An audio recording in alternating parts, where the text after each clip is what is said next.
कंबरदुखी आणि spine problem याच्यामध्ये नेमका फरक काय आहे? आपले जे मसल्स असतात की जे मणक्याला पकडून ठेवणारे स्नायू असतात, तर एक फेमस पॉडकास्ट होतं, त्याच्यामधलं एक स्टेटमेंट मला आता आठवतंय की अजगर पड़ा रहता है लेकिन हजारों साल जीता है, लेकिन घोड़ा दौड़ता है 20 साल में मर जाता है, तो सिर्फ पडे रहो. अशी लोकांसाठी मी ते हे सूट ऐकलंय ते. होणार एक वाक्य आहे. तर एक्सरसाइज बद्दल ऍज अ फिजिओथेरपिस्ट तुम्हाला काय वाटतं? ती जी कमेंट आहे ना की जिमला जाणाऱ्यांचा आयुष्यमान कमी आहे, तर मुळात असं नाही. जिमला जाणारा जो आहे, जो डेली वर्कआउट करणारा आहे, जो हेल्दी रुटीन फॉलो करणार आहे, तो बोलणारच नाही कधी असं. ज्याला जमलेलंच नाही ना सकाळी उठायला, वर्कआउट मध्ये जायला, 5-10 किलोचे डंबेल्स उचलायला, तोच बोलेल. सकाळी उठल्यानंतर काही जणांना पाठीचा त्रास जाणवतो आणि थोडा वेळ चाललं की परत आपल्याला बरं वाटतं, तर हे असं का होतं? मॉर्निंगला बॅक पेन्स होत आहेत किंवा दिवसभर बॅक पेन थोडे आहेत, तर हे फर्स्ट स्टेज आहे. बॅक मसल जसे जसे वीक होतील, तुमचा लोड घ्यायचंच बंद करतात. बाळ जन्मानंतर खूप महिलांना असं होतं की कंबरदुखीचा त्रास सुरू होतो, तर हे असं का होतं? प्रेग्नन्सी मध्ये आपण कधी कधी थंडीच्या या ऋतूमध्ये ना सांधेदुखीचा त्रास खूप जाणवतो, तर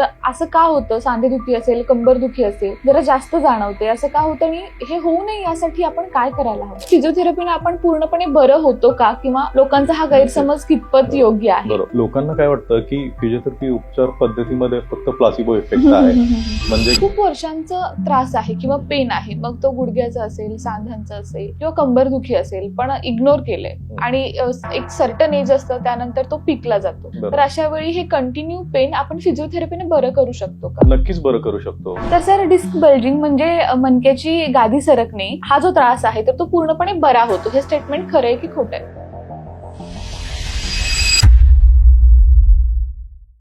doctor Pradeep Rokade sir orthopaedic आणि स्पोर्ट्स फिजिओथेरपिस्ट आहेत आणि सरांचा एक्सपिरियन्स या फील्डमध्ये 16 वर्षांपेक्षा जास्तचा हा क्लिनिकल एक्सपिरियन्स आहे.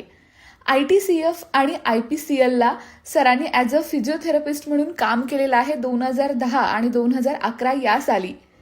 स्पोर्ट्स ऑथॉरिटी ऑफ इंडियामध्ये कॉमनवेल्थ गेम्समध्ये सर ॲज अ फिजिशियन म्हणून सुद्धा होते. बरेच नॅशनल, इंटरनॅशनल स्पोर्ट्स पर्सन्सना त्यांनी फिजिओथेरपी सुद्धा दिलेली आहे.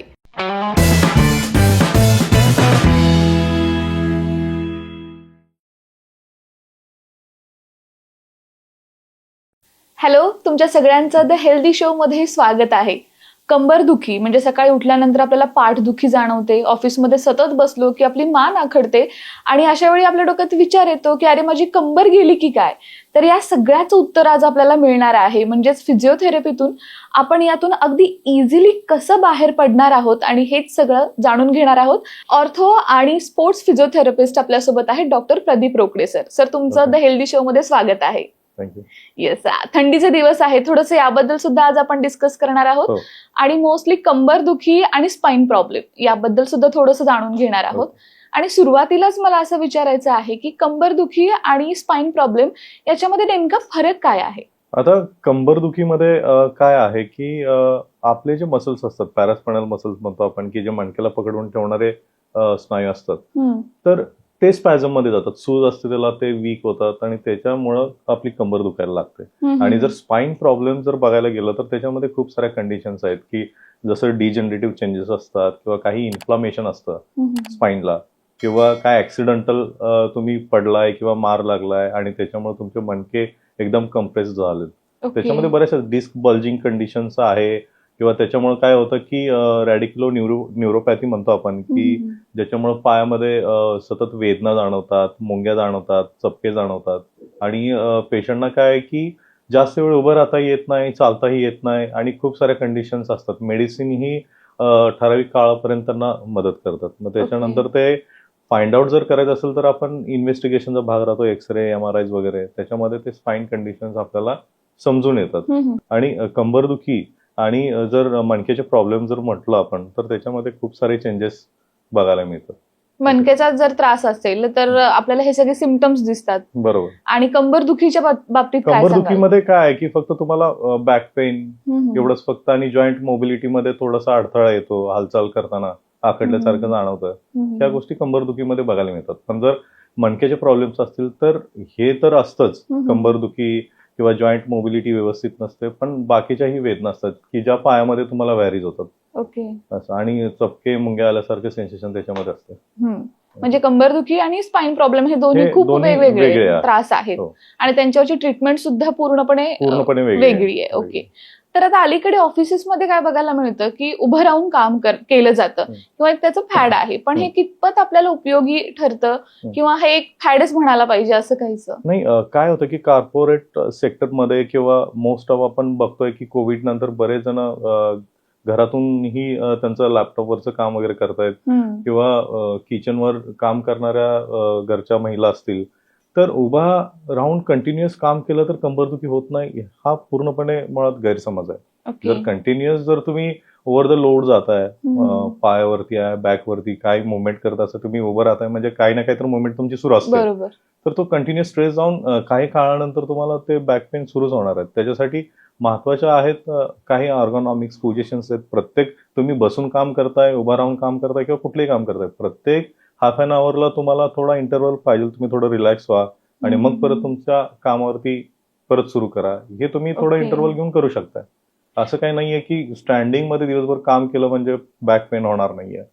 गैरसमज आहे पूर्णपणे. म्हणूनच असं म्हणायला काही हरकत नाही की जिथे जिथे स्टँडिंग वर्कलोड असतो तर तिथे हा त्रास जरा जास्त जाणवतो एम्प्लॉईज मध्ये. खूप. आता तुम्ही जर बघितलं ना की बरेचसेच अशी काम आहेत की सलून्स मध्ये आता माझ्याकडे पेशंट येणार आहेत की दिवसभर उभे असतात, त्यांना परत संध्याकाळी असं होतं की त्यांना बसता उठता येत नाही, फॉरवर्ड बेंडिंग मुवमेंट्स वगैरे असतात, ह्या सुद्धा करता येतात, मसल पूर्णपणे स्टिफ होऊन जातात त्यांचे. तर असं काय नाही, प्रत्येक कुठलंही काम करा तुम्ही थोडंसं एक अर्ध्या तासामध्ये त्याच्यामध्ये गॅप पाहिजे, थोडं फ्री व्हा, परत कामावरती या. म्हणजे सेम जर तुम्ही बैठं काम करत असला तरी तुम्हाला उभारणं थोडंसं गरजेचं आहे आणि उभारून काम करत असाल तर थोडंसं बसणं गरजेचं आहे. तर सकाळी उठल्यानंतर काही जणांना पाठीचा त्रास जाणवतो आणि थोडा वेळ चाललं की परत आपल्याला बरं वाटतं, तर हे असं का होतं?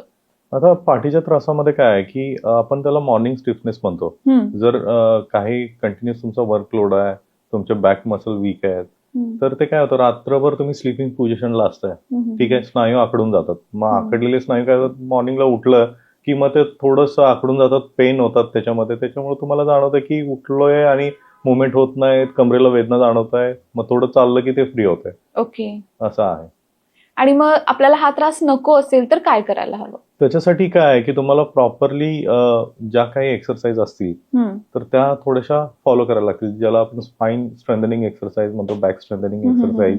काही टेक्निक्स आहेत फिजिओथेरपी ट्रीटमेंटमध्ये की ते लोकांना सांगितले जातात की ह्या तुम्ही, जसं की आपण सूर्यनमस्कार वगैरे करतो, ठीक आहे, वज्रासन्स आहेत किंवा बाकीच्या बऱ्याचशाच अशा काही टेक्निक्स आहेत एक्सरसाइजच्या की त्यांनी तुमची बॅक स्ट्रेंथ चांगली होऊ शकते. म्हणजे हा मॉर्निंग स्टिफनेसचा किंवा सकाळी उठल्यानंतरचा जो कमरेचा त्रास आहे हा तुमचा निघून जाईल. आणि लोकांनी त्या गोष्टीकडे खूप काळजीपूर्वक बघणं गरजेचं आहे, कारण काय ही सुरुवात आहे स्पाइन प्रॉब्लेमची. जर तुम्हाला मॉर्निंगला बॅक पेन्स होत आहेत किंवा दिवसभर बॅक पेन थोड्या थोड्या आहेत तर हे फर्स्ट स्टेज आहे स्पाइनची. त्याच्यामुळे काय होतं की बॅक मसल जसे जसे वीक होतील त्याच्यानंतर ते तुमचा लोड घ्यायचंच बंद करतात, ठीक आहे, आणि तुमचा जो स्ट्रेस आहे तो डायरेक्टली मणक्यांवर जायला सुरुवात होते आणि त्याच्यामुळे काय होतं की त्या मणक्याची झीज होते आणि स्पायनल प्रॉब्लेम परत तिथून पुढे स्टार्ट होतात. तर लोकांनी पहिल्यांदा जर बॅक प्रॉब्लेम्स असतील तर ते एक्सरसाइज, स्विमिंग असेल किंवा सूर्यनमस्कार असतील, ह्या अशा गोष्टींनी ते बरे होतात. ओके. तर आता आणखीन एक की महिलांमध्ये असेल किंवा जनरली 40 नंतर खूप जण काय करतात की कमरेला सपोर्ट म्हणून किंवा कमरेला थोडासा आधार म्हणून बेल्ट वापरायला सुरू करतात. तर खरंच या बेल्टनं प्रोटेक्शन मिळतं का? नाही, बेल्ट कशासाठी आहे, जर तुमचे स्पाइन प्रॉब्लेम्स असतील, जर काय मणके झिजलेतच, तुमची चकती सरकणे वगैरे आपण म्हणतो डिस्क बल्जिंग, अशा काही कंडिशन असतील तर तो वापरणं तितका गरजेचं आहे. पण जर एवढे प्रॉब्लेम्स तुम्हाला नाहीये, त्याचा सपोर्ट म्हणून जर तुम्ही तो वापरताय तर त्यांनी तुमचे उलट मसल वीक होतील, ठीक आहे, आणि तुमची कमरेची जी ताकद आहे तीही निघून जाईल. त्याच्यामुळे तुम्ही एक्सरसाइज करून ती स्ट्रेंथ डेव्हलप करा. बेल्ट जर तुम्हाला त्रासच नसतील स्पाइनचे तर तो बेल्टची काहीच गरज नाही, सपोर्ट म्हणून नको, काहीच गरज नाही. कारण काय होतं, तुमची जी जॉईंट स्पाइन मुवमेंट वगैरे जी आहे तर तीही त्याच्यामध्ये कॉम्प्रोमाइज होते. तुम्ही बेल्ट लावला की तुम्हाला त्या मुवमेंट इझिली करताच येत नाही, त्याच्यामुळे ते मसल ही वीक होतात. स्ट्रेंथनिंग करा, स्नायूंची स्ट्रेंथ वाढवा, बेल्टची काही गरज पडणार नाही तुम्हाला. नक्कीच. आणखीन एक आहे की बाळ जन्मानंतर खूप महिलांना असं होतं की कंबरदुखीचा त्रास सुरू होतो, तर हे असं का होतं? आता ह्याच्यामध्ये पण बऱ्याचशाच लोकांचा गैरसमज आहे की त्यांना काय वाटतं की प्रेग्नन्सीमध्ये आपण कधी कधी स्पायनल अॅनेस्थेशिया देतो त्याच्यामध्ये त्याच्यामुळं की तिथं काहीतरी इजा झाली असेल त्याच्यामुळं वेदना वाढतात, पण तसंही काही नाहीये. काय होतं की वेट जे असतं, बाळाचं वेट असतं, तर ते पूर्णपणे बॉडीवरती कंट्रोल केलेलं असतं. त्याचा स्ट्रेस जो असतो तो स्पाईनवरती कंटिन्युअस पडत असतो 8-9 महिन्यापर्यंत. त्याच्यामुळे काय होतात की ते बॅक मसल वीक होतात आणि स्पाईन पण थोडासा त्याच्यामध्ये डिजेनरेटिव्ह म्हणजे झीज होऊन जाते त्या स्पाईनची. त्याच्यामुळे त्या पेन नंतर जाऊन ऍग्रिवेट होतात. आणि असं नाहीये की तुम्ही प्रेग्नन्सी झाली आणि लगेच एक्सरसाइज सुरू केले, कारण ती कंडिशन त्यावेळी नसते. त्याच्यामुळे काय होतं की बाळाला उचलणं, बसणं, कंटिन्युअस त्याच पोझिशनमध्ये बसणं, त्याच्यामुळं बऱ्याचशाच त्या वेदना हळूहळू बॅक पेनच्या सुरू होतात. मुळात कारण ती आहे. ओके. आणखीन असं आहे की मेंटल स्ट्रेस आणि कामाचा ताण हा खूप ठिकाणी आपल्याला बघायला मिळतो, वर्क जिथे जिथे आपण काम करणार आहोत त्या ठिकाणी. तर अशा वेळी या सगळ्या ज्या गोष्टी आहेत तर त्या आपण पाठदुखीशी रिलेट करू शकतो का, किंवा माझा स्ट्रेस वाढलाय म्हणून मला पाठदुखी सुरू झाली, असं थोडंसं होऊ शकतं का? आता स्ट्रेस आणि पाठदुखीचा तसा बघायला गेला तर फारसा संबंध नाहीये. स्ट्रेस आता काय आहे की जे काम करतायत थोडाफार स्ट्रेस प्रत्येकाला असतो, पण तुमच्या काम करण्याची पद्धत कशी आहे त्याच्यावर बरंचच डिपेंड असतं. दिवसभर तुम्ही जर कंटिन्युअसली स्ट्रेस पण आहे तुम्हाला आणि त्या मणक्यांवरती ताणच पडतोय, तर कुठेतरी रेस्ट घेतल्यानंतर तुम्हाला जाणवते कंबर दुखते. या अशा गोष्टी असतात. स्ट्रेस आणि कंबर दुखीचा तसा फारसा संबंध नाहीये. फारसा काहीच संबंध नाहीये. फक्त आपण आपल्या कामामध्ये कसे इन्व्हॉल्व आहोत आणि कसं रेस्ट घेतो त्यावर या सगळ्या गोष्टी डिपेंड आहेत. मॉर्निंग सिकनेस बद्दल आपण थोड्या वेळापूर्वी सर बोलत होतो आणि त्याची सुरुवात जी आहे स्पाईन प्रॉब्लेमची सुरुवात आपण त्याला म्हणू शकतो, असं तुम्ही थोडंसं मगाशी रेफरन्स दिलात. आणि त्यातून बाहेर पडायचं असेल किंवा आपल्याला स्पाईन प्रॉब्लेम पर्यंत जायचं नसेल तर त्यासाठी आतापासून योगा, सूर्यनमस्कार करायला हवेत असं सुद्धा तुम्ही सांगितलं. तर योगा, सूर्यनमस्कार आणि फिजिओथेरपी यांचं काय कनेक्शन आहे किंवा याचा उपयोग कसा होतो, काय सांगाल? नाही, खूप महत्वाचा प्रश्न होता. आणि योगा जर तुम्ही विचार केला तर योगाचे काही टेक्निक्स आहेत की जे फिजिओथेरपी एक्सरसाइज टेक्निक्स आहेत, तर त्या योगाच्या काही एक्सरसाइज आहेत की ज्या आम्ही पेशंटना सजेस्ट करतो, शिकवतो, ते आमच्या अभ्यासक्रमामध्ये सुद्धा आहे. त्याच्यामुळे योगा आणि फिजिओथेरपी एक्सरसाइजेस हे ह्या दोन्ही गोष्टी तशा समानच आहेत. फिजिओथेरपी ट्रीटमेंटमध्ये काय आहेत की त्याच्या व्यतिरिक्त अजून बाकीच्या काही टेक्निक्स आहेत की joint mobility strengthening, mobilisation, manipulation, या सगळ्या गोष्टींचा योगासोबत आम्ही वापर करत असतो की पेशंटला इझी जाईल एक्सरसाइज करताना.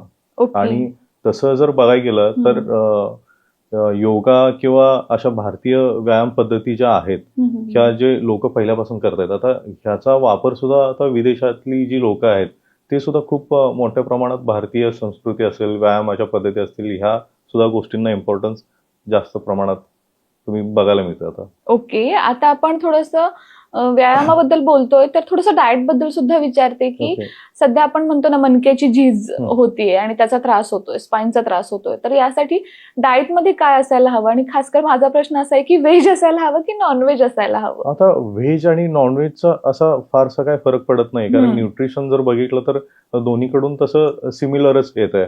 ठीक आहे का? असं नाहीये की नॉनव्हेज खाणारा हेल्दी आहे कम्पॅरेटिव्हली व्हेज खाणाऱ्याच्या बाबतीत, असं नाहीये. महत्वाचं काय आहे की बोन्स आहेत, मसल्स आहेत, लिगामेंट्स आहेत, ह्या 2-3 गोष्टी आहेत की ह्याच्या हिलिंगसाठी तुम्हाला व्हिटॅमिन D3, कॅल्शियम किंवा प्रोटीन जे आहे ते योग्य प्रमाणात बॉडीच्या घेणं महत्वाचं राहत आहे. आणि तेवढं जर न्यूट्रिशन तुम्ही बॉडीला देत गेला तर जी शरीराची झीज आहे ती तेवढी त्या प्रमाणात होणार नाहीये. झीज होते कोणामध्ये की जर तुम्ही कंटिन्युअसली स्ट्रेस देताय, ठीक आहे, आता एक कुठला तरी जॉईंट आहे किंवा कुठला तरी मुवमेंट आहे की कंटिन्युअसली तुम्ही ते करताय, तर त्या अवयवाची, त्या शरीराची झीज होऊन जाते. ठीक आहे, तर तुम्ही प्रॉपरली न्यूट्रिशन ठेवलं तर ती झीज भरून निघायला मदत होते. जर कंबरदुखी आपण म्हटलं किंवा काही झीज झाली आपल्या स्नायूंची आणि खास कर आपला स्पाईन प्रॉब्लेम सुरू झाला, तर अशा वेळी डाएट नेमकं कसं असायला हवं असं तुम्हाला वाटतं? मोस्ट ऑफ काय आहे की हे जे स्पाईन प्रॉब्लेम्स मध्ये काय होतं की झीज होते मणक्याची खूप सारी, तर त्याच्यामध्ये व्हिटॅमिन D3, कॅल्शियम अशा गोष्टी आहेत आणि प्रोटीन्स आहेत, हे तुम्ही ठेवलं तरी खूप आहे. आता त्याच्यामध्ये काय, आता ते कॉमन झालं दोन्ही. Okay okay okay. सर आता थंडीचा सीझन आहे आणि या म्हणजे थंडीच्या या ऋतूमध्ये ना सांधेदुखीचा त्रास खूप जाणवतो, तर असं का होतं? सांधेदुखी असेल, कंबरदुखी असेल, जरा जास्त जाणवते, असं का होतं आणि हे होऊ नये यासाठी आपण काय करायला हवं? आता थंडीमध्ये काय आहे की एकदम साधी सिंपल गोष्ट आहे. हं, काय राहतं की आपलं बॉडी टेम्परेचर असतं, नॉर्मल बॉडी हं. टेम्परेचर 36-37 डिग्री सेल्सिअस असतं आणि बाहेरचं जर टेम्परेचर थोडंसं खाली आलं किंवा थंड वातावरणात जर तुम्ही गेला हं. तर काही लोकांना जुने मसल्स प्रॉब्लेम असतील, जॉईंट प्रॉब्लेम असतील, तर त्यांचे स्नायू आखडून जातात त्याच्यामध्ये. हं, हं. मसल्स पूर्णपणे आखडून जातात. त्याच्यामुळे त्यांना ते पेन ॲग्रिव्हेट होतं ओके. थंडीमध्ये. हं, हं, तर हे रिझन आहे की थंडीमध्ये जास्त स्नायू आखडणे किंवा सांधेदुखीचा प्रॉब्लेम लोकांना फेस करायला लागतो. हं. पण जे ऍक्टिव्ह पर्सन आहेत, जे डेली एक्सरसाइज करतायत, जॉईंट मोबिलिटी दररोज त्यांची आहे, स्ट्रेचिंग वगैरे बाकीचे एक्सरसाइज करतायत, तर त्यांच्यामध्ये जास्त प्रमाणात हा त्रास बघायला मिळत नाही. ओके. ज्यांना जुने कुठले आजार असतील सांध्यांच्या रिलेटेड किंवा मसल्स रिलेटेड असतील, वीक असतील मसल, तर त्यांच्यामध्ये हा जास्त बघायला मिळतो त्रास. आणि जर हा थंडीमध्ये. त्रास नको असेल, खासकर थंडीच्या दिवसामध्ये, हं. तर काय करायला पाहिजे? तर तेच आहे की स्ट्रेंथनिंग एक्सरसाइज करा तुम्ही, जॉईंट हं, हं, हं. मोबिलिटी एक्सरसाइज, स्ट्रेचिंग वगैरे करा तुम्ही आणि गरम कपडे वापरा की ज्याच्यामध्ये तुम्हाला तो त्रास परत होणार नाही. ओके. मग कंबरदुखी असेल किंवा सांधेदुखी असेल, या हां. दोन्ही गोष्टी तुम्ही फॉलो करणं गरजेचं बरोबर, आहे खरं बरोबर. तर. नक्कीच. आता पुढे जाऊन आणखीन असं आहे, की डिस्क स्लिपचा जो त्रास आहे, तर काही जणांना जाणवत नाही किंवा रिपोर्टमध्ये दिसत नाही. हं. पण त्यांना डिस्क स्लिपचा त्रास म्हणजे हं. तो प्रॉब्लेम असतो. हं. तर हे आपण डिटेक्ट कसं करायचं किंवा त्याची कंडिशन कशी असते? स्लीप डिस्कचं काय आहे की जर मराठीत आपल्याला जर बोलायला गेलं त्याच्याबद्दल तर आपण चकती सरकणे म्हणतो मराठीमध्ये. किंवा तुम्ही बरेचसेच लोक बघितले असतील की माझी मणकेची गादी सरकली, माझी मणकेची चकती सरकली म्हणतात. तर स्लीप डिस्क त्याला बोलतो आपण. हं. तर त्याच्यामध्ये काय आहे की इन्व्हेस्टिगेशनचा भाग झाला. एक्सरे मध्ये जर तुम्हाला क्लिअरली आयडेंटिफाय होत नसेल तर डॉक्टर सांगतात की एकदा MRI करून बघूया आपण. ओके. मग त्या MRI मध्ये कळतं की तुमची कुठली मणकेची गादी सरकली, कुठली चकती सरकली की आणि ते कितपत जास्त पर्सेंटेजमध्ये आहे किंवा ते किती स्पायनल कॉर्डवर तुम्हाला प्रेशर देते, ज्याच्यामुळे तुमच्या ज्या नर्व्स आहेत हं, हं. पायामध्ये वगैरे येणार त्याच्यावर कितपत प्रेशर आहे, ओके. हे त्याच्यामध्ये फाइंड आउट होऊ शकतं. हं, हं, हं.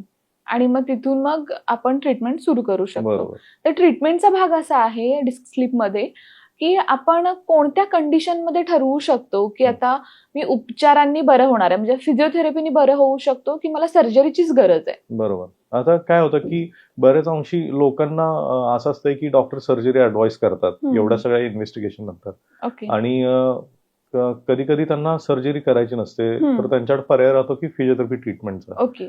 बऱ्याचशाच मेडिसिन्स वगैरे उपचार घेऊन त्यांना फरक पडत नाही तितकासा. हं, मग हं. समजा फिजिओथेरपीकडे तुम्ही जाताय हं. तर त्याच्यामध्ये पण काही स्पेशल टेस्ट आहेत. हं. समजा एक्सरे इन्व्हेस्टिगेशन झालंय, MRI इन्व्हेस्टिगेशन झालंय, तर फिजिओथेरपी असेसमेंटमध्ये फिजिओथेरपिस्ट करतो काय की एक स्पेशल टेस्ट असतात, जशा पायाच्या मुवमेंट्स असतात, काही त्यांना मुवमेंट्स आम्ही करायला लावतो हं, हं. की त्याच्यामध्ये वेदना कितपत आहेत हे बघितलं जातं. ओके. कधी कधी असं होतं की पेशंटला क्लिनिकली पण ट्रीट करायला लागतं. हं, हं, हं. ठीक आहे, MRI इन्व्हेस्टिगेशन समजा जरी मेजर असतील तरी कधी कधी पेशंटच्या हालचाली तितक्या मेजर नसतात, इझिली करत असतोय तो. तर त्याच्यामध्ये ठरवतो आपण की समजा फिजिओथेरपी ट्रीटमेंट दिली तर फिजिओथेरपी ट्रीटमेंटमध्ये काय आहे की बरेचसेच ऍडव्हान्स ट्रीटमेंट आहेत. स्पाइन डिकम्प्रेशन आहे, लेझर ट्रीटमेंट्स आलेत, शॉकवेव्ह वगैरे अशा ऍडव्हान्स ट्रीटमेंट आहेत, टेकार वगैरे की आणि त्याच्यानंतर स्पाइन मोबलायझेशन, स्ट्रेंथनिंग टेक्निक्स आहेत की ज्याच्यामध्ये काय होतं की तुमची जी चकती बाहेरच्या बाजूला सरकलेली आहे ती पूर्वत व्हायला मदत होते. हं, त्या हं. नर्वचं प्रेशर कमी झालं की तुमच्या वेदना ऑटोमॅटिकली त्या कमी येतात. हं, हं. असा तो बरा होऊ शकतो. ओके. आणि तसं जर सर्जरीचा जर भाग बघायला गेला तर हं. असं नाहीये की प्रत्येक केस ही फिजिओथेरपीनेच रिकव्हर होणार आहे. काय काय हं. केसेसमध्ये कसं असतं की एवढ्या प्रमाणात ते डिजनरेशन आणि डिस्क बल्जिंग असतं, स्पाइन कम्प्रेशन असतं की ज्या नसा येणाऱ्या असतात पायामध्ये, तर त्या काहीच काम करत नाहीत. कधी कधी फूट ड्रॉप कंडिशन म्हणजे पायाचा पंजा पॅरलाइज मध्ये जाणे, पाय पॅरलाइज मध्ये जाणे, बरं. विकनेस पायामध्ये जास्त नमनेस जाणवतो, संवेदना जाणवत नाहीत, हं. इव्हन तुम्हाला संडास आणि लघवीचे सेन्सेशन सुद्धा जाणवत नाही. हं, हं, हं. तर ह्याच्यामध्ये काय आहे की बेस्ट वे की तुम्ही सर्जरीवरती जाऊन मग नंतर फिजिओथेरपी रिहॅबिलिटेशनसाठी आला ओके. तर आपण त्या पेशंटला कव्हर करू शकतो. हं, हं, हं, असं आहे, हं. कारण एवढ्या मेजर कंडिशन्समध्ये फिजिओथेरपी ट्रीटमेंटला पण लिमिटेशन्स पडतात. ओके, असं ओके, आहे. ओके. त्याच्यामुळे आपण असं नाही की प्रत्येक केस ही सर्जरीची फिजिओथेरपीवरतीच रिकव्हर होणार आहे. हं, हं, हं. तुम्ही आफ्टर सर्जरी सुद्धा फिजिओथेरपीचा खूप मोठा इम्पॉर्टंट रोल आहे. 50% कधी कधी सर्जरी आणि डॉक्टर सर्जन जे असतात ते 50% फिजिओथेरपीला महत्व देतात की पूर्ण त्याच्यानंतर रिहॅबिलिटेशन करून आपण पेशंटला चालवू शकतो. ओके. तर आता यामध्ये आणखीन एक पुढे की डॉक्टर जेव्हा सजेस्ट करतात फिजिओथेरपी, आपण वेगवेगळ्या ठिकाणी घेऊच शकतो, नो डाऊट. पण प्रत्येक ठिकाणी रेट थोडे वेगवेगळे बघायला मिळतात. मग आपण काय करतो की बाबा मला कमी रेटच्या ठिकाणी बरोबर. जायचंय असं आपण नक्कीच प्रेफर करतो. तर हे असं का असतं? खूप चांगला प्रश्न आहे की कधी कधी लोकांना काय वाटतं की खूप सारे हॉस्पिटल्स आहेत किंवा तसेच खूप सारे फिजिओथेरपी क्लिनिक्स आहेत. प्रत्येक फिजिओथेरपिस्ट एक उत्तम काम करतोय. सगळ्यांना काम आहेत, सगळ्यांना पेशंट्स आहेत आणि लोकांना फिजिओथेरपी बद्दल आता सध्या चांगला अवेअरनेस आहे. पण होतं कधी असं की तुम्ही जर बघायला गेला एका क्लिनिकमध्ये एका सेटिंगसाठी ₹500 वगैरे घेत असतील आणि दुसरीकडे जर तुम्ही गेला तर कधी कधी 1,500-2,000 रुपये सुद्धा त्या म्हणजे ट्रीटमेंटचे असतात. पण काय आहे की फिजिओथेरपीमध्ये पण एवढ्या ऍडव्हान्स इक्विपमेंट्स आलं. ठीक आहे. अगोदर कसं होतं की एक ठराविक मशीन्स असायच्या ज्याला आपण अल्ट्रासाऊंड म्हणतोय, शॉर्टवेव्ह, IFT टेन्स वगैरे आणि बऱ्याचशाच डॉक्टरांना एवढंच माहित आहे. पण आता फिजिओथेरपी एवढी ऍडव्हान्स लेवलला काम करते. स्पाईन डिकम्प्रेशन बेड्स आहेत, जसं आपण ट्रॅक्शन म्हणतोय. लोकांना काय वाटतंय की वजनं लावायचेत मला, ते दिवसभर पोतं बांधून सोडायचं, दिवसभर सुरू असतंय त्या मणक्याच्या कंडिशन्स मध्ये. तर असं काही राहिलेलं नाहीये. एक 15-20 मिनिटाच्या सेटिंग्स असतात. स्पाईन डिकम्प्रेशन बेड असतो, सगळ्या बॉडीच्या प्रॉपर वेटमध्ये ते स्ट्रेस वगैरे तो पूर्णपणे दिला जातो स्पाईनला ऍक्च्युली. आणि नंतर लेझर्स आहेत, मॅट्रिक्स ट्रीटमेंट्स आहेत, जे जर्मन मॅट्रिक्स एक ऍडव्हान्स ट्रीटमेंट आहे आणि शॉकवेव्ह वगैरे ट्रीटमेंट्स आहेत. अशा खूप साऱ्या ऍडव्हान्स ट्रीटमेंट आहेत. त्याच्यानंतर जॉईंट मोबिलायझेशन वगैरे आपण करतो. तर ह्या खूप ऍडव्हान्स लेवलला काम करतात आणि बेसिक जे कन्व्हेन्शनल फिजिओथेरपी ट्रीटमेंट आहे ती बाकीच्या ठिकाणी काम करते. असं नाही की फक्त मस्क्युलर पेनचा पेशंट आलाय आणि त्यांना एवढ्या सगळ्या ऍडव्हान्स ट्रीटमेंट वरतीच घेऊन जावा. जर बेसिक तुमचं मस्क्युलर पेन आहे तर सिम्पल फिजिओथेरपी ट्रीटमेंटमध्ये तो कव्हर होतो. त्याचे काय एवढे जास्त चार्जेस नसतात. पण जर ऍडव्हान्स लेवलला तुम्हाला ट्रीटमेंट करायचं असेल तर त्याचे चार्जेस तेवढे हायर आहेत. आता पेशंटला कसं वाटतं कधी कधी की तुम्ही MRI साठी गेलाय आणि तुम्हाला एक्सरेचे चार्जेस पे करायचे. असं नाहीये ना. जर दोन्ही गोष्टींमध्ये बघितलं तुम्ही तर खूप मोठी तफावत आहे. एक्सरे मध्ये तुम्हाला इन जनरल आयडिया येते की बाबा कंडिशन्स कशा आहे, पण त्याच्यामध्ये सुद्धा जर तुम्हाला समजत नसेल, डायग्नोसिस होत नसेल तर आपण MRI ला पाठवतो. बरोबर. एक्सरेचे चार्जेस जर 300-400 रुपये असतील तर MRI इन्व्हेस्टिगेशनचे चार्जेस 6,000-7,000 पर्यंत जातात. तर दोन्ही मधली ती तफावत आहे. ती सुद्धा फिजिओथेरपी ट्रीटमेंटमध्ये सुद्धा येते. काही ऍडव्हान्स जर इक्विपमेंट्स आणि ऍडव्हान्स ट्रीटमेंट तुम्हाला पाहिजे असतील तर त्याचे चार्जेस तेवढे हायर साईडला राहतात कॉमन फिजिओथेरपी किंवा कन्व्हेन्शनल फिजिओथेरपीच्या तुलनेत. आणि तसं जर बघायला गेलं तर फिजिओथेरपी इक्विपमेंटची कॉस्ट पण एवढी हायर साईडला आहे. 25 लाखाच्या वरती एक इक्विपमेंट येते.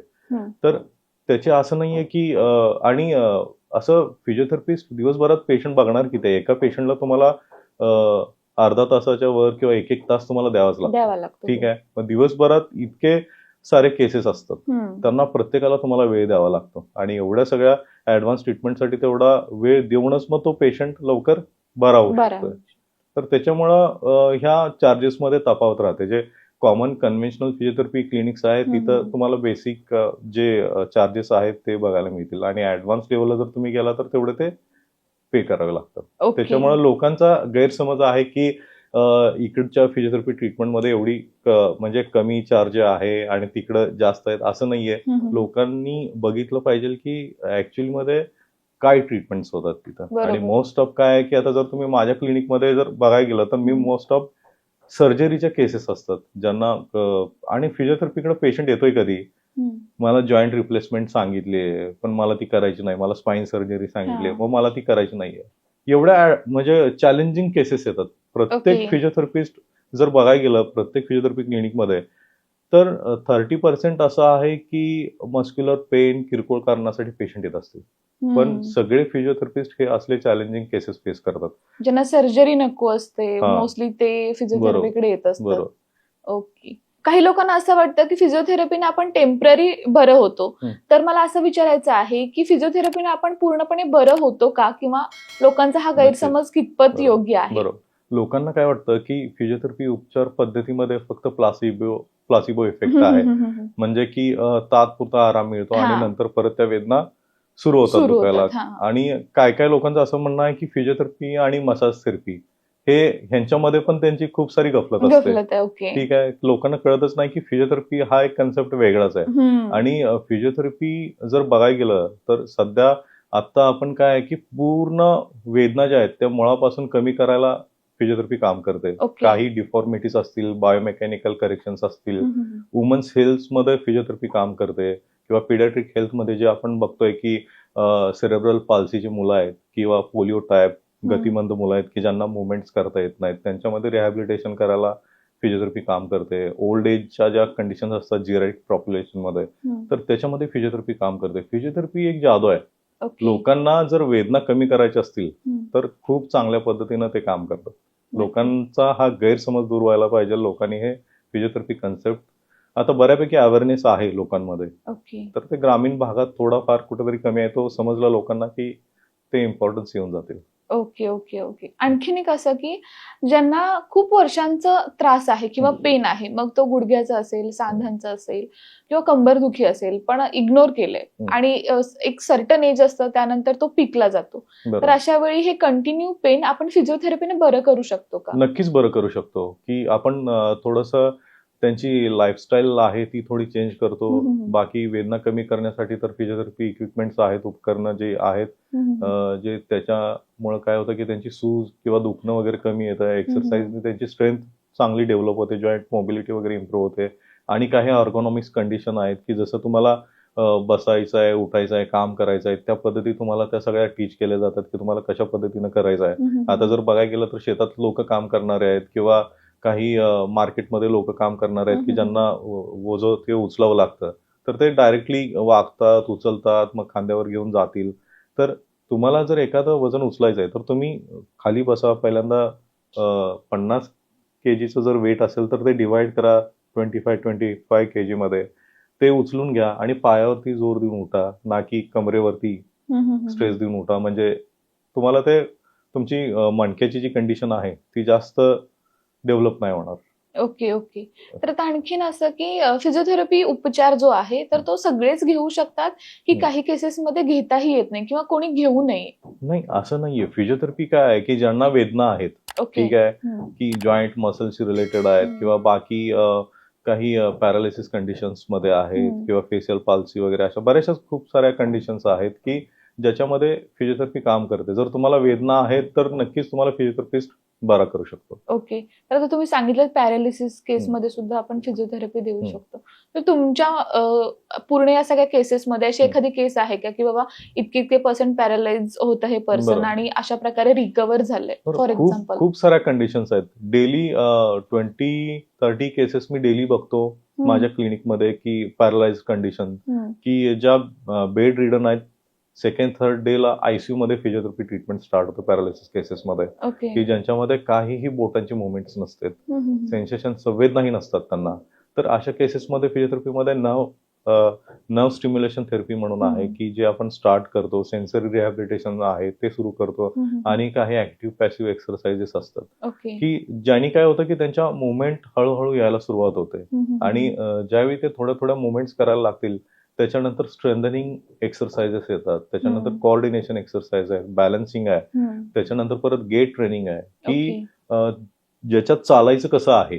आता जर तुम्ही बघितलं पॅरालिसिस केसेस तर पाय ओढत चालतील किंवा हात पडलेला असतो, त्यांच्यात ते प्रॉपर कोऑर्डिनेशन असतं. तर हे सुद्धा फिजिओथेरपीमध्ये शिकवलं जातं. म्हणजे पॅरालिसिस केसेस काय आहे की आयसीयू मध्ये बेड पासून ते पूर्ण रस्त्यापर्यंत चालवेपर्यंत काम करते. आणि अशा पेशंट्स मध्ये खूप चांगले फिजिओथेरपी ट्रीटमेंटचे फायदे बघायला मिळतात. आणि इंडिपेंडेंट होतो तो पेशंट. पूर्ण इंडिपेंडेंट आपण करू शकतो पेशंट. ओके. सर, आता थंडीचे दिवस आहेत आणि असं म्हटलं जातं एक्सरसाइज करायला हवी, पण जे आळशी लोक आहेत ना तर त्यांच्यासाठी एक फेमस पॉडकास्ट होतं, त्याच्यामधलं एक स्टेटमेंट मला आता आठवतंय कि अजगर पड़ा रहता है लेकिन हजारों साल जीता है, लेकिन घोड़ा दौड़ता है 20 साल में मर जाता है, तो सिर्फ पडे रहो. आळशी लोकांसाठी हे सूट होणारं एक वाक्य आहे. तर एक्सरसाइज बद्दल ऍज अ फिजिओथेरपिस्ट तुम्हाला काय वाटतं? आता एक्सरसाइज बद्दल बोलायचं झालं तर महत्वाचं काय, तो जो पॉडकास्ट होता तो इतके मोठे व्यक्ती आहेत त्यांनी ती कमेंट दिलेली आहे आणि इतक्या मोठ्या चॅनलवर दिली आहे. काय होतंय की असं ते लाईफस्टाईल नॉर्मल पीपलसाठी नाहीये. आता जर तसं बघायला गेलं की त्यांचं जे एज ग्रुप होतं तर त्या एज ग्रुपला लोक असे आहेत की अल्ट्रा मॅरेथॉन सुद्धा करतायत. बरोबर. ठीक आहे, 25-50 किलोमीटर्स मॅरेथॉन म्हणजे रन करतायत ते. आणि खूप चांगली स्वतःची फिजिक आणि आहार वगैरे बाकी सगळ्या गोष्टी मेंटेन करतायत लोक. स्वतःच्या तब्येतीबद्दल एवढे म्हणजे काळजी करतायत. आणि त्यांच्या मुवमेंट्स मध्ये कुठेही अडथळे येत नाहीत. त्यांच्या लाईफस्टाईल मध्ये मुवमेंट मध्ये कुठलेही अडथळे नसतात. चांगली लाईफ जगतायत ते. पण कम्पॅरेटिव्हली जर बघितलं, आता एकदा तुम्ही जर विचार केला, त्यांचं उदाहरण घेतलं, मुवमेंट करायला सुद्धा दुसऱ्याचा सपोर्ट घ्यावा लागतोय. तिथं ही लोक 25 किलोमीटर वन स्ट्रेच पळतायत. किती मोठा फरक आहे. आणि एक्सरसाइज जर विचार करायला गेलं की आजगर पडून राहतोय, हजारो वर्ष जगतोय, तर फिजिओथेरपी एज्युकेशन आमचं असं आहे की इतके मोठे मोठे बुक्स आहेत. ओव्हरऑल फिजिओथेरपी हे एक्सरसाइज थेरपीवरच डिपेंड आहे. इतकं त्याच्यामुळे मी त्या गोष्टींना प्रमोट करणार नाही. आणि होतं काय की असे जी कमेंट्स असतात इतकी मोठी मोठी लोक ज्यावेळी देतात, तर त्यावेळी काय होतं की समजा तुमचा माझा विचार करा की नाही बाबा, मी उद्या उठणार आहे, मी जिमला जाणार आहे, मी एक्सरसाइजला जाणार आहे, तर अशा गोष्टी ऐकल्या की ती लोक आळस येतो आणि डिमोटिवेट होतात. ते ठीक आहे म्हणतात की बाबा ठीक आहे, पडूनच राहू मग. आणि कालांतरानं असं होतं की नाही ठीक आहे, त्यावेळी मला वेळ होता आणि त्यावेळी जर मी एक्सरसाइज केला असता तर त्याचा फायदा आता मला झाला असता. समजा दोन्ही एज ग्रुपची लोक आहेत, रस्त्यावरून चालतायत, एकाला वॉकरची गरज लागते, एकाला सपोर्टची गरज लागते आणि आरामात चालतंय. ठीक आहे, हे तुम्हाला पुढे जाऊन आणि त्या एजला गेल्यावर तुम्हाला कळणार नाही ना की बाबा ठीक आहे एक्सरसाइज करूया, ठीक आहे, किंवा मुवमेंट करूया, नाही मला पण तसं चालता आलं पाहिजे. असं नाही. नॉर्मल पीपल्स ठीक आहे की तुमचं डेली रुटीन सुरू आहे, खाताय पिताय पडताय, आळसात आहे, निवांत 10 वाजता उठताय, तसं त्यांना काही संबंध नाही. पण ज्यांना हेल्दी जर्नी स्टार्ट करायची आहे स्वतःची, ठीक आहे, हेल्दी राहायचं आहे, ठीक आहे, आणि आयुष्याची मजा घ्यायची आहे, त्यांनी एक्सरसाइज आणि काही ऍक्टिव्हिटीज असतील, फिजिकल ऍक्टिव्हिटी, ते प्रेफर करणं खूप गरजेचं आहे, सोबत हेल्दी डाएट. बरोबर. आणखीन एक पुढे जाऊन असं की सध्या मोस्टली जिमचं फॅड बघायला मिळतं सगळीकडेच, आणि त्याच्या अपोजिट काही स्टेटमेंट सुद्धा असे आपण बघितलेले आहेत सध्या की जास्त जिम केल्यानंतर तुमचं आयुर्मान कमी होतं, किंवा आपण जिम मध्ये ब्लॅकआउट काही केसेस बघितलेल्या आहेत. तर या बाबतीत तुम्हाला काय म्हणायचं? नाही, काय आहे, तसं जर बघायला गेलं तर जिम हा कन्सेप्टच वेगळा आहे. कारण तो जो जिमला जाणाऱ्या व्यक्तीचा माइंडसेट हा एक वेगळ्या लेवलवरच असतो की तो नॉर्मल पीपल फॉलोच करू शकत नाहीये. आणि ती जी कमेंट आहे ना की जिमला जाणाऱ्यांचा आयुष्यमान कमी आहे, तर मुळात असं नाही. कितीतरी बॉडी बिल्डर्स आहेत जे stage performance, mister universe, mister India पर्यंत गेलेत. आता एज त्यांचं अबव्ह 70 आहे.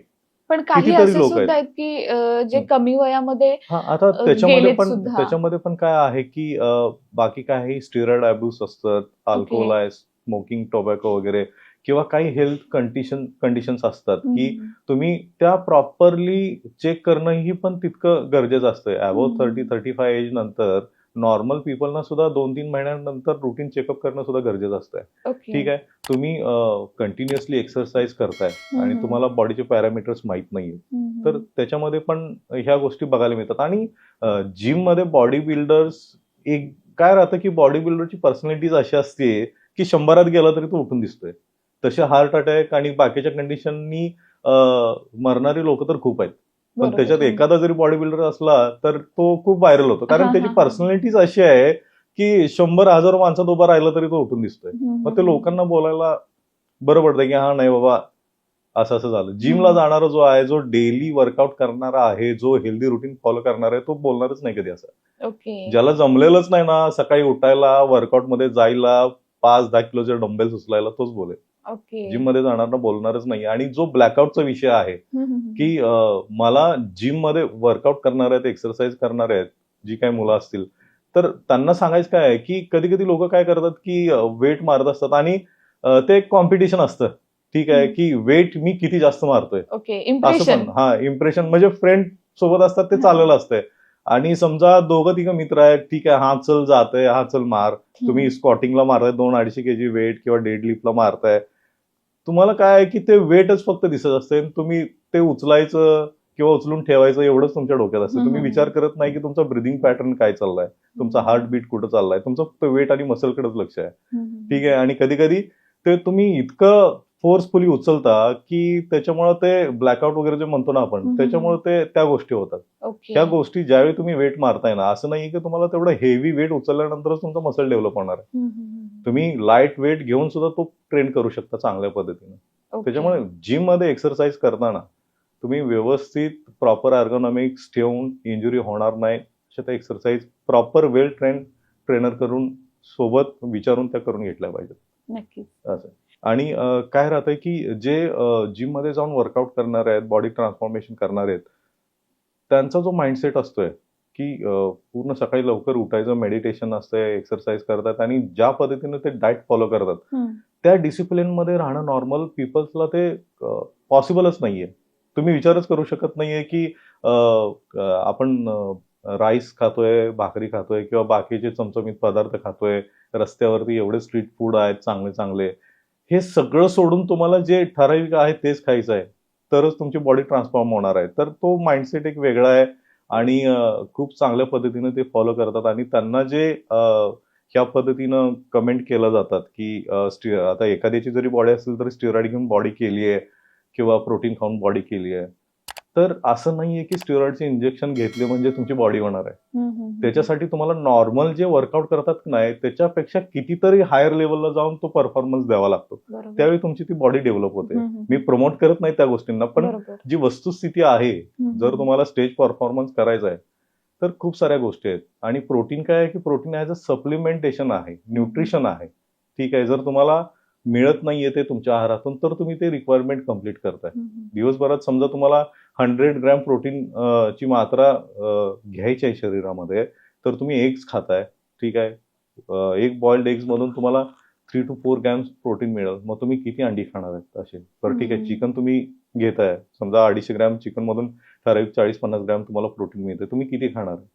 त्याच्यामुळं रिक्वायरमेंट जी आहे ती प्रोटीन सप्लिमेंट्स मधून कम्प्लीट करतात सगळेच जण. असं नाही की आणि प्रोटीन सप्लिमेंट्स पेशंटसाठी सुद्धा आता डॉक्टर रेफर करतायत. बॉडी बिल्डिंग सप्लिमेंट्स वेगळे असतात, प्रोटीन्स वेगळे असतात. तर आता हे बॉडी बिल्डर आणि जिम एक्सरसाइज आपण थोडंसं डिस्कस करतो. यामध्ये मला पुढे जाऊन असं विचारायचं आहे, थोडंसं यंगस्टर बद्दल आपण आता बोललो, पण एक्सरसाइज जर सुरू करायची असेल तर वयाच्या कोणत्या स्टेजमध्ये आपण सुरू करू शकतो आणि ती आपल्याला कशी रिलीफ देऊ शकते पेन पासून? बरोबर. एक्सरसाइजला असं एज लिमिट कुठलंही नाहीये की ह्या एज ग्रुपमध्ये एक्सरसाइज केला पाहिजे किंवा ह्या एज ग्रुप नंतरच एक्सरसाइज स्टार्ट करायला पाहिजे. कारण खूपदा असं होतं 60 नंतर आता मी काय करणार, आता माझ्याच्यानी काय होणार, असं थोडंसं विचार होऊन जातो. तर तेव्हा पण आपण सुरू करू शकतो. बरोबर. आता काय तुम्ही जर बच्चूं मध्ये जर कम्पेअर केलं तर त्यांना बाकीच्या फिजिकल ऍक्टिव्हिटीज आहेत जे स्कूलमध्ये वगैरे करून घेतले जातात. काही खेळ आहेत, त्या लहान मुलांना खेळून द्यावं, त्याच्यामध्येच त्यांची एक्सरसाइज वगैरे बाकीच्या गोष्टी होत असतात. आणि दुसरं जर बघायला गेलं की अबोव्ह 15 इयर्स 20 इयर्स तुम्हाला बाकीचे मग एक्सरसाइज आहेत, जसं तुम्ही ग्राउंड पीटी असतंय किंवा जिमचे एक्सरसाइज वगैरे आहेत ते तुम्ही करू शकता. आणि वयाच्या 60 नंतर काय राहतं की सिरियसनेस त्यांना खूप जास्त येतो. आता मी पाठीमागच्या वेळी पण मी बऱ्याच वेळा सांगतो लोकांना की कसं होतं की कधी कधी लोकांना वाटतं आपण जरी एक्झामला बसलो, ठीक आहे, तरी खूप सारे क्वेश्चन्स असतात. ठीक आहे, आणि जो अवघड प्रश्न असतो तर तो आपण सर्वात शेवटी ठेवतो. ठीक आहे, आणि जेवढे सोपे सोपे प्रश्न आहेत सोडवून घ्या. आणि जो महत्वाचा क्वेश्चन असतोय की जो ज्याला जास्त चांगले मार्क आहेत तर तो शेवटी त्याला वेळच राहत नाही. असं ते आहे. वयाच्या 40 नंतर किंवा वयाच्या 50 नंतर तो प्रश्न आपण सोडवायला घेतो, पण तेवढा वेळ नसतो की तुम्ही बाकीच्या अगोदरच्या ऍक्टिव्हिटीज करू शकला असता, तर ते आता त्या एज ग्रुपमध्ये शक्य होत नाही. कारण मस्क्युलर वेस्टिंग तेवढं असतंय, मसलची झीज झालेली असते, जॉईंटची झीज झालेली असते, तेवढी स्ट्रेंथ नसते. मग तुम्हाला एकच पर्याय राहतो की योगा आहे, ब्रिदिंग एक्सरसाइज आहे आणि बाकी स्ट्रेचिंग एक्सरसाइज आहेत, मग मॉर्निंग वॉक आहे. या सगळ्या गोष्टी मग त्या एज ग्रुप नंतर लोक फॉलो करतात. बेटरली तुम्ही आधीच सुरू करणं गरजेचं आहे. ओके. तर सर आता तुम्ही सांगितलं कोणत्या एज ग्रुपमध्ये कशी एक्सरसाइज व्हायला हवी. आता इतकं सगळं विचारते मी आणि मी हे सगळं फॉलो केलं तर मला तुमच्याकडे याची गरजच नाही लागणार असं म्हणायला हवं. किंवा एक विचार असतो आपल्यामध्ये की डॉक्टरांकडे जायला नको, त्याच्या आधीच आपण काय ते बरं व्हायला हवं. तर अशा विचाराने तुम्ही काय सांगाल? फिजिओथेरपिस्टकडे जायलाच नाही लागायला पाहिजे, त्यासाठी काय करणं गरजेचं? अगदी बरोबर आहे. आता आमच्याकडे जेव्हा पेशंट येतात तर आमचा मोटिव्ह काय असतो की वेदना कशा कमी करता येतील. आणि पेशंटला एवढं काउन्सिलिंग असतं आणि आम्ही एवढं त्यांना शिकवतो की भविष्यात आता ठीक आहे आम्ही तुम्हाला वेदनातून मुक्त करतोय, पण तुम्हाला भविष्यात ह्या कंडिशनला सामोरे जायलाच नको. तुम्हाला भविष्यात वेदना होणारच नाहीयेत. याच्यासाठी तुम्हाला काय करायला पाहिजे हे सुद्धा प्रत्येक फिजिओथेरपिस्ट ज्यावेळी वेदना कमी होतील त्यावेळी तो शिकवत असतो पेशंटला. आणि कसं राहतंय की कुठल्याही व्यवसायामध्ये आर्थिक प्राप्ती हा एक जर वेगळा भाग असला तर सेवाभाव हा प्रत्येक डॉक्टर जपत असतो. बरोबर. आणि फिजिओथेरपीमध्ये आणि कुठलाही डॉक्टर त्याला असं वाटत नाही की हा जाऊन परत यावा. प्रत्येक जण हाच ट्राय करत असतोय की हा पूर्णपणे कसा बरा होईल. हो, पण तुमच्याकडे यायलाच लागू नये बाबा, फिजिओथेरपीसाठी मला यायलाच नाही पाहिजे, तर त्यासाठी काय करणं गरजेचं त्याच्यासाठी आहे? तुम्हाला तुमचा हेल्दी डाएट आणि नियमित व्यायाम जे आहेत प्रॉपरली अर्गोनॉमिकली तर ते स्वतः फॉलो करणं खूप गरजेचं आहे.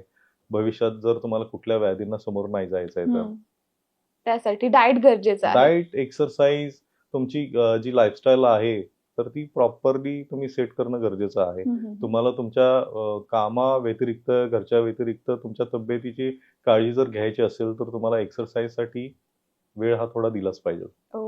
तर ज्यांना व्यायामाची सवय आहे त्यांना पाठीचा त्रास होत नाही, हे स्टेटमेंट खरं आहे की खोटं आहे? नाही, हे खोटं आहे.